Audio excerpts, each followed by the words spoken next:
કહેવામાં આવે છે કે તમે છે ને જ્યારે નરસિંહ ભગવાનના દર્શન કરો ને ત્યારે તમારા છે ને બદ્રીનાથના દર્શન સંપૂર્ણ થાય છે। अरे भाई साहब भाई दोस्तों देखो देखो देखो देखो भाई જંગલમાં છે ને ભાઈ એક વૃક્ષ તમને ખાવા નહીં મળી જશે। જો આ ઝાડું છે ને અખરોટનું ઝાડું છે। અમારા રામભાઈ જો ભાઈ કાચા अखरोट खाई से। तो फाइनली दोस्तों लिफ्ट मड़ी गई से। तो अरे भैया आपका नाम क्या भैया? राहुल। अच्छा और आप कहाँ से हो भैया? हम महाराष्ट्र से। કેટલા દિવસ પછી આજુ છે ને કમ સે કમ 8 મહિના પછી નો કાજુ કતરી ખાવ છું।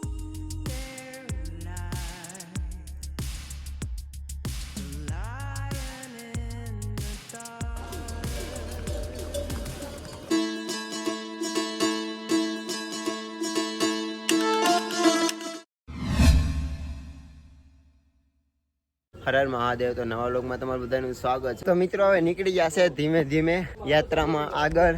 જેમે હેમકુંડ જાય છે ને એનો ઇતિહાસ શું છે તમે પહેલા જાણો ને પછી આપણે છે ને ત્યાં લગનમાં થોડી नीचे उतरिए અને લિફ્ટ કે આ થોડક ચાલીએ। जो गुरु गोविंद सिंह जी हैं उन्होंने पिछले जन्म में पूर्वले जन्म में दुष्ट दमन के रूप में तप किया था। ये उनकी तपोभूमि है जिसमें वो यहाँ बैठे तप कर रहे, तप करते तो भगवान ने फिर उसको परमात्मा निरंकार है जो उसने उनको बोला भी मैं अभी आपको अपना बेटा बना के नीचे मातलोक में भेजूंगा। तो उसका नेक्स्ट जन्म जो उन्होंने लिया वो गुरु गोविंद सिंह के रूप में लिया। ये गुरु उनका पिछले जन्म का पूर्वले जन्म का ये उनका तपस्थान है। ये तपस्वी स्थान है और इसलिए सारे सिख समाज वहाँ पर हर 6 महीने में दर्शन के लिए आते हैं। ये जो ये यात्रा खुलती है ये मई 25 मई से लेके ये 10 अक्टूबर तक की यात्रा खुलती है। अच्छा लगभग 5 से 4 महीने तक दर्शन कर सकते हैं। कोई भी आ गया आराम कोई भी आए। અત્યારે છે ને ભાઈ પહોંચી ગયા છે પતા है નરસિંહ ભગવાનના મંદિરે।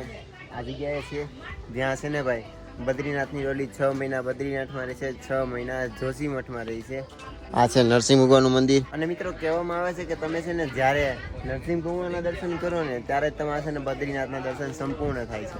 અને મિત્રો બાજુમાં છે ને વાસુદેવનું પણ મંદિર છે। તો દર્શન કરવાનું ના ભૂલતા હો તમે, કેમ કે છે ને ભાઈ જ્યારે તમે બદ્રીનાથના દર્શન કરવા આવો ને ત્યારે તમે છે ને રસ્તામાં જોશીમઠ કરીને રસ્તામાં આવશે જ। અને આને છે ને જૂનું નામ છે જ્યોતિમઠ। અને ભાઈ અહીંયા છે ને દર્શન કરવા જરૂરી છે।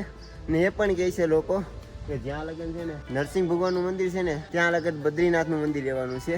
અને છે ને આ જગ્યા છે ને ભાઈ એટલી પવિત્ર છે ને કે આદિગુરુ શંકરાચાર્ય છે ને 5 વર્ષ આ જગ્યાએ રહ્યા હતા। ને આપણા ઉત્તરાખંડમાં છે ને ભાઈ 4 મઠ છે। એમાં આદિગુરુ શંકરાચાર્ય છે ને પહેલા છે ને આ જગ્યાએ જ મઠ આપેલું બનાવ્યું હતું। કંઈક આવી રીતના અમે છે ને શોર્ટકટ ધીમે ધીમે જઈએ છીએ, ઉતરીએ છીએ ને રસ્તો છે ને સામે નીચે છે। ને અહીંથી છે ને તમને ભાઈ એક વસ્તુ બતાવું। જો આ ડુંગરો દેખાય તમને હાથી જેવો છે એમ દેખાય। જો આ હાથીની સૂંઢ, આ માથું અને આ પાછળનો ભાગ છે પીઠવાળો। અને સામે તમને છે ને સ્લીપિંગ બ્યુટી દેખાશે। આ છે ને છોકરીનું તમને મોઢું દેખાશે। જો આ જો આ છોકરીની નાક છે, આ આંખનો ભાગ છે ને આ મોઢું છે અને આ એના વાળ છે। અહીંના લોકો છે ને આને સ્લીપિંગ બ્યુટી કહે છે। અને ચાલો ધીમે ધીમે છે ને ભાઈ ઉતરીએ। અને હા યાર એક વાત તમને કહી દઉં કે તમે જો ઉત્તરાખંડમાં આવતા હોય ને ભાઈ તો ભૂલથી પણ છે ને કોઈ બી વૃક્ષ જેટલા પણ છે કોઈ બી ભૂલથી ના હટતા, કેમ કે છે ને આમાં ઘણા એવા વૃક્ષ છે ને જે ઝેરીલા છે। કેમ કે મારી સાથે અનુભવ થઈ ગયેલો છે।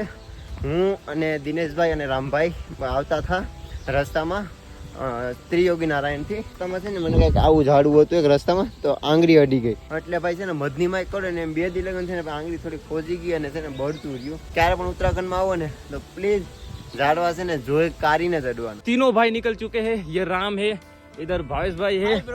तो चलो यार सीधा निकलते हैं गोविंद घाट की ओर। राम है तेरे ऊपर काम है।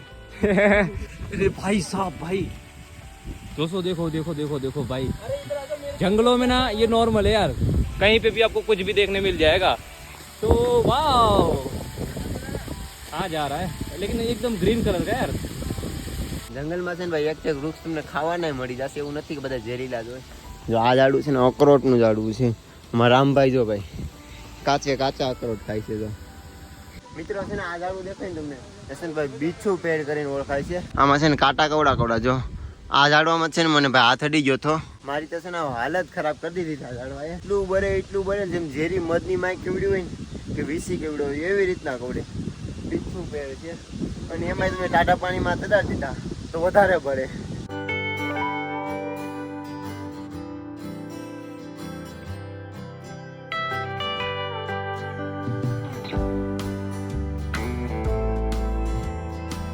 આવી ગયા છે રોડ ઉપર અને હવે લિફ્ટ માંગવાની ટ્રાય કરીએ। કોઈ ગાડી નહીં દેખાતી રસ્તામાં. અહીંથી છે ને 8 થી 10 કિલોમીટર અમારે જવાનું છે ને આજે અમે પહોંચવાના છે ગોવિંદ ઘાટ. તો જોઈએ છે ચાલીને જવું પડે એમ છે કે કોઈ લિફ્ટ આપશે. લિફ્ટ દે દો ભાઈ. ફાઇનલી દોસ્તો લિફ્ટ મળી गई છે. तो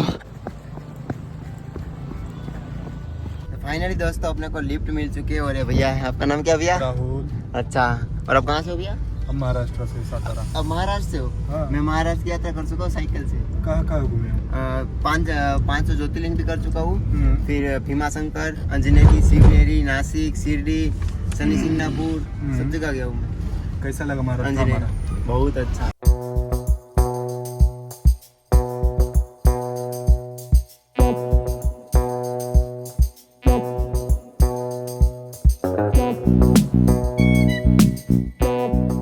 थैंक यू भैया.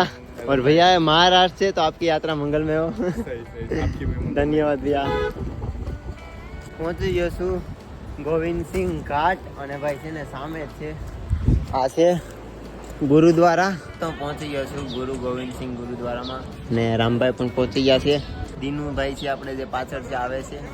આ ટાઈપ છે મસ્ત મજાનું ગુરુ ગોવિંદ સિંહ. અને યાર કેટલા દિવસ પછી ને અંગૂઠી જો મેં વીટી છે ને મેં પહેરી, મને યાદ જ નહોતું મારા ઠેલામાં છે ને ભાઈ પડી હતી પર્સમાં, તો કાઢી છે આજ અને આજ પહેરીશું. ને હજી અમારે છે ને 20 કિલોમીટરનો ટ્રેક કરવાનું છે, એટલે હજી આ એટલો બેગ છે ને લઈ જવાનો છે. આમાં સામાન ઠંડીનો છે, તો આ હું લઈ જાઉં છું. મારું મેન વસ્તુ છે. આને છે ને લોકરમાં રાખતા જઈએ. 30 કિલો લઈ લઈને તો ભાઈ ફરી ના શકીએ ને બીજું ખાવા પીવાની રહેવાની બધી સુવિધા મળી જશે. એટલા માટે અમે છે ને બેગ હારે નથી લઈ જતા. તો દીનુભાઈનું વેઇટ કરીએ એટલે છે ને બંને ભાઈના બેગ છે ને લોકરમાં રાખીએ અને પછી ને ત્રણેય ભાઈઓ ટ્રેકિંગ કરવાનું શરૂ કરીએ. મસ્ત મજાના દર્શન થઈ ગયા છે. પ્રસાદી મળીશ કેટલા દિવસ પછી. આજ જો ભાઈ કાજુ કતરીનો પ્રસાદ મેળો છો. કેટલા દિવસ પછી આજુ છે ને 8 મહિના પછીનો આજ કાજુ કતરી ખાઉં છું. ફાઇનલી દોસ્તો જમી લીધું છે. હવે ગુરુદ્વારાથી નીકળીએ છીએ, ટ્રેકિંગ કરીએ છીએ. અમારા ભાઈ તો છે ને ભાઈ બહુ આગળ જઈ ગયા છો.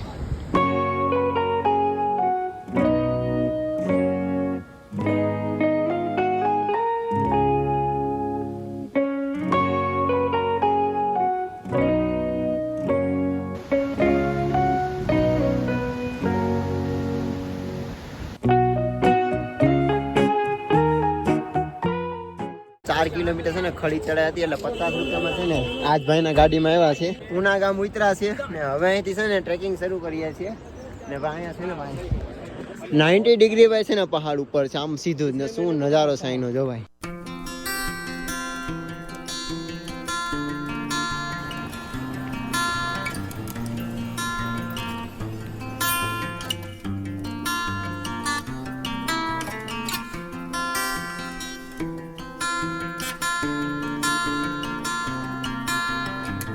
જેકેટ છે ને પહેલા હતા તો ગરમી થઈ ગયા છે એટલે જેકેટ કાઢી લીધા છે ને ધીમે ધીમે ચાલીએ છીએ. ને થોડીક છે ને ભાઈ આમ ખડી ચડાઈ છે એટલે શ્વાસ તો ખુલે, પણ નિરાતે હાલતા રહેશું એટલે પહોંચી જશું. જ્યાં ગાડીમાંથી ઉતરા ને ભાઈ કીધું હતું કે પૂના ગામ છે, બટ પૂના નતું, પુલના છે. અને ભાઈ જંગલ તો છે ને મસ્ત મજાનું લીલું છમ છે, જેમ કે મારો ગિરનાર છે ને એવી રીતના લીલું છમ.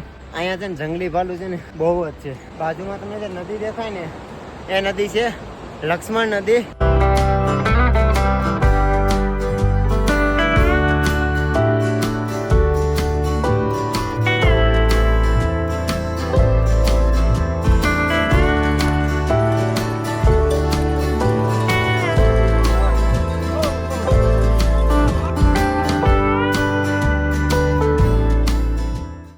વાગે છે ને આપણે ટ્રેક શરૂ કરી હતી ને અત્યારે છે ને ભાઈ 5 વાગે આવી ગયા છે ને અમે 7 કિલોમીટર ટ્રેક કરી છે.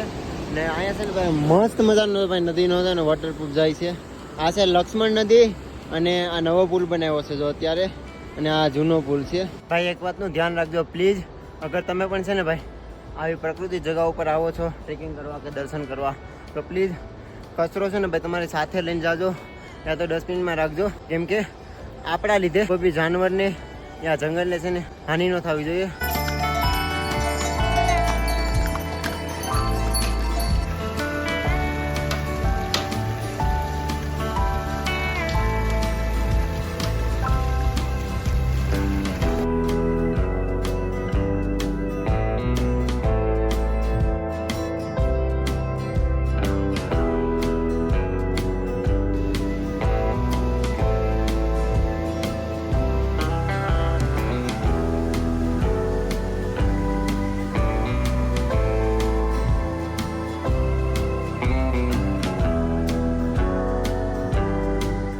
ટ્રેકિંગ કરતા કરતા ધીમે ધીમે ચડતા હતા.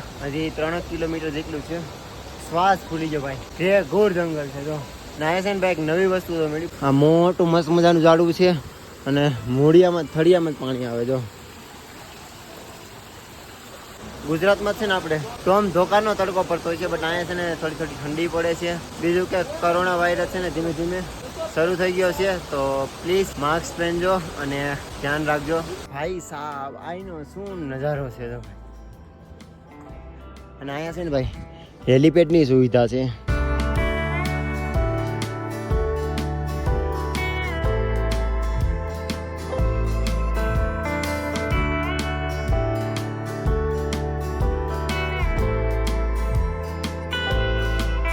ફાઇનલી દોસ્તો ગુરુદ્વારામાં આવી ગયો છે ને મસ્ત મજાનું જમી લીધું છે.